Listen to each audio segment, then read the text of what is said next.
नमस्ते। 5 अगस्त 2024 Monday, markets in red.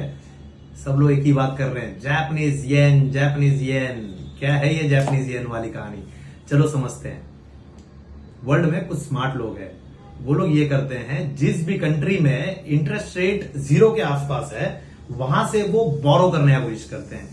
तो let's say उन्होंने जापानीज येन जो 0% के आसपास, जापान में 0% के आसपास इंटरेस्ट रेट चल रहा था, वहां से उन्होंने पैसे बोरो किए और अदर कंट्री में जहां पे वो इक्विटी में इन्वेस्ट कर सकते हैं, गोल्ड में इन्वेस्ट कर सकते हैं, फिक्स डिपॉजिट में इन्वेस्ट कर सकते हैं और पैसे कमा सकते हैं। सो करना ये है कि 0% इंटरेस्ट वाली कंट्री से बोरो करो और दूसरी कंट्री में पैसे लगाओ जहां पे पैसे बनते हैं। अब इस दौरान हुआ क्या, लास्ट कुछ महीनों से जापानीज की इकोनॉमी की जीडीपी ग्रोथ हो गई। जो इतने सालों से डिफ्लेशन में था, इतने सालों से जो 0% इंटरेस्ट रेट के आसपास था, उस कंट्री में जीडीपी ग्रोथ हो गई, जिसके कारण इन्फ्लेशन आ गया। इन्फ्लेशन की वजह से इंटरेस्ट रेट भी बढ़ गए। इस दौरान ये हो गया कि जापानीज करेंसी, जिसको येन बोलते हैं, वो यूएस डॉलर के सामने एप्रिशिएट हो गया।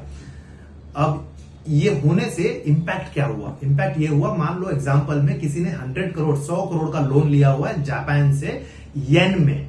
अब जब वो चुकाने जा रहा है तो उसको सिर्फ 95 करोड़ चुकाना है। 5 करोड़ का उसको ऐसे ही प्रॉफिट हो गया। क्यों? क्योंकि येन का भाव बढ़ गया। एंड जो लोगों ने येन में बोरो करके जिस मार्केट्स में इन्वेस्ट किए, अब उन्हें डर लग गया कि यूएस जैसी मार्केट रिसेशन की तरफ जा रही है, बिकॉज उनका अनएम्प्लॉयमेंट का डेटा खराब आ रहा है और बहुत कुछ इंटरेस्ट रेट नीचे होने हैं। सो लोग ये सोच रहे हैं, अगर वहां पे रिसेशन में चला गया और वहां का मार्केट क्रैश कर गया तो जो हमने कमाया वो रह जाएगा।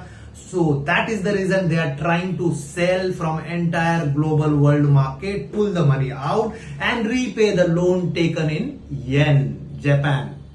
ठीक है, इस दौरान ये हो रहा है कि हेवी सेलिंग हो रहा है एंटायर द वर्ल्ड में। बिकवाली आ गई बिकॉज लोन चुकाना है, क्योंकि वहां पे जहां पे इन्वेस्ट किया है वहां पे भी पैसे टूटने के चांसेस हो गए। ठीक है, now how this is impacting India? It is a global selling. If everyone is selling, human psychology is to sell. एक बेचेगा तो दूसरा भी बेचेगा। क्यों? क्योंकि इंडिया में भी तो कुछ इन्वेस्ट किया होगा। चलो एक बात है, इंडिया में इन्वेस्ट किया होगा तो वो बेचेगा। दूसरा, अगर फॉरेनर्स या फिरंग के इन्वेस्टमेंट के स्टाइल से देखो, अगर उसने यूएस में इन्वेस्ट किया और यूएस से पैसा निकाल के जापान में भरा, यूएस में बिकवाली आ गई तो यूएस के स्टॉक्स भी तो सस्ते मिलेंगे। सो अगर मेरे मार्केट से दूसरी मार्केट सस्ता मिलेगा तो मनी वहां पे फ्लो करेगा, चेस करेगा, because valuation is the game, valuation become cheaper. ये सब अपॉर्चुनिटी क्यों मिल रही है मालूम है? Because that people were leveraging more. Borrow करके पैसा इन्वेस्ट कर रहे हैं। क्या आपने लीवरेजिंग करके इन्वेस्ट किया है? अगर नहीं तो मजे करो।